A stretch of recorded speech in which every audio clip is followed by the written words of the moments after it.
ఎందుకు ఛేదరించుకుంటున్నారు, ఎందుకు దూషిస్తున్నారో తెలుసా?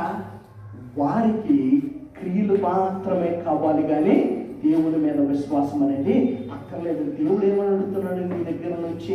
ఇదిగో నీకు నిత్య జీవమును దయచేయడానికి నేను వచ్చాను. ఈ నిత్య జీవమును నువ్వు ఏ కార్యములతో వీటిని నువ్వు పొందుకోలేవు. నువ్వు చేయాల్సినది ఏదన్నా ఈ లోకంలో ఉంది అంటే యోహాను సువార్త 17వ అధ్యాయం 3వ వచనంలో ఒకటి తెరుచుకుందాం.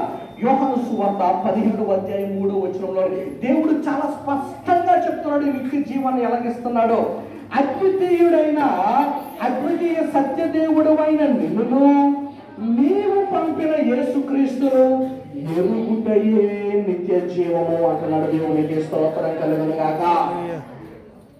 నీ యొక్క జీవితము క్రియలతో నువ్వు ఎన్నడూ పరలోకాన్ని కానీ స్వర్గాన్ని కానీ నువ్వు కొనుక్కోలేదు. ఎందుకో తెలుసా? నీ క్రియలు దేవుని దృష్టిలోని చాలా అసహ్యమైనవి, చాలా వ్యర్థమైన పనులు ఇవన్నీ. ఎందుకో తెలుసా?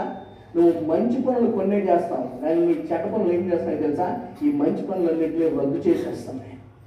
అందుకనే దేవుడు ఏమంటున్నాడు అంటే ఇది క్రియల వలన సంపాదించుకునేది కాదు, కానీ దేని వలన సంపాదించుకునేది దేవుణ్ణి విశ్వాసము మాత్రమే. దేవునికి స్తోత్రం కలుగును గాక. క్రైస్తవులు ఏమంటారు అంటే విశ్వాసులు అంటారు.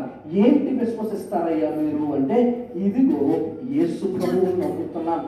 ఎలా నమ్ముతున్నారయ్యా మీరు అంటే, ఇదిగో మా జీవితాన్ని నడిపించే దేవుడు ఆయన నమ్ముతున్నాం. ఇదిగో ఈ జీవితం అయిపోయిన తర్వాత కూడా ఆయన మా కొరకు ఒక ఉన్నతమైన స్థలాన్ని ఏర్పాటు చేశాడు.